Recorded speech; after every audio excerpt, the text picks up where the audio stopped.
everyone, I'm Stacey and I'm here with Diesel, and we're here to show you how to use the Cato plank to teach your dog a fold back down into a stand. This is a great exercise to build a dog's hind strength, and especially as dogs get older, that's usually the first thing that starts to show signs of age, is they get the shaky back end, or they can't go up the steps as well anymore, they struggle with it. So this is an awesome exercise that you can do. And you only need to do a couple reps a day. Once they're up and running and they understand it, you can start to increase it. Maybe do 10 reps every day. Or, once they get the idea of it, you don't even have to use the plank anymore, and you can do it for, a couple pieces of kibble for their dinner before they eat. Just different ways to sneak in things. But I'm a big fan of the fold back down into a pull stand, just because it does work their rear end so much, and that needs a lot of work. 60 to 70% of the weight that a dog bears is on their shoulders. So the back end doesn't get as much. A lot of times it's just the caboose that kind of hangs, or kind of goes wherever the front end dictates. So this is a great way to start to engage that back end and get it strong and keep it strong, so that when they get into their golden years, they don't have as much issues back there. He's almost 12. He can rock this like a 4-year-old. And I make sure that I do these all the time, and he shows no wear and tear in his back end. There's no shaking, there's no weakness. I don't see any drooping when he's doing anything.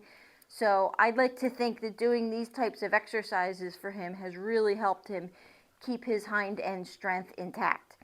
So I love the Cato plank for this one because it's narrow, so it kind of forces them to keep themselves tucked in. You don't really want a dog that goes into a down where their back end is all splayed out. That's not really helping them. You want it so it's nice and tucked in under there. So think about if you were doing a plank and your elbows were kind of out, it's kind of sloppier. You bring your elbows up in underneath you and your hands underneath your shoulders, and suddenly, you're getting a lot stronger and your base is a lot firmer. And that's what we want with their hind end. So I'm going to do my reset cookie. And for this, I probably will use my clicker because I want to mark the down. But then I'm going to, so it's a two-parter. So I'm going to lure them into a down.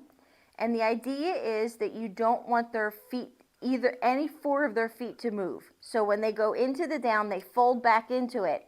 Where their back feet are, you really want to be able to pull them up out of it so that their back feet never move. In the beginning, or dogs that have weakness back there, you will see them dance, you will see them, pull their legs in and start to do things. As they get stronger, you will see less movement of that. So that's a really good indicator that this is working for them. So I'm going to take my chair out and just come down for this one. So it is a two-parter. So he's awful lounged on here. Ready? Go get your cookie. Oh, it's all the way out there. So I'm going to come in close so that he's on the board. And if you don't have a dog that does this on their own, you're going to take this and you're going to ask for the down. See how he didn't move? And I will release the cookie down there. And I'm not going to use it because I lured him with that one. So we'll remove the clicker from my hand.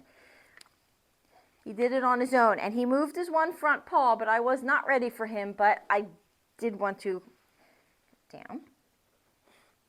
And just hold it here until the back end falls down. There you go. Then what you want to do is take your cookie and you want to come up. See, in his front moved a little bit that time. So we'll go back into a down. There you go. And I'm going to try really hard to concentrate on okay, now he just moved his foot, so we have a better chance. You want to bring, there you go. See how at least his front's moving a little bit, but his back end is not moving at all. That's where all that strength in the back end is pushing him up into a stand. These can be very hard on a dog. So I tend to only do a couple. That was perfect. And we're going to stop because that was so perfect. I tend to only do a few of these because they're so focused and concentrated on those muscles. Maybe do 5. If you work up to it, you can do 10 for the really fit dogs. But if you have a dog who you're just trying to maintain, or a dog who's older, I think 5 reps in a row is pretty good for them.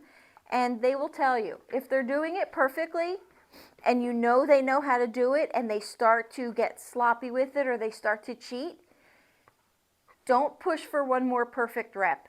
That could be them telling you that they're tired, something hurts, or they've had enough. I've found dogs are pretty honest if we just listen to them and honor what they're telling us. And I bet you when you come back to do it again when they're fresh, they'll nail it just like they did before. But any signs of fatigue or pain or avoidance, reevaluate if you did something wrong. It could also be that they're confused and they don't know what you want and you're not releasing the cookie, you're not giving them cookies because you think it wasn't a perfect behavior. I release the cookie, keep them in the game, and then I make sure that I've got my act together so that the next time, for the next rep, I'm really concentrating so that I make sure my dog is successful so that they really truly earn the cookie the next time after that. That was excellent.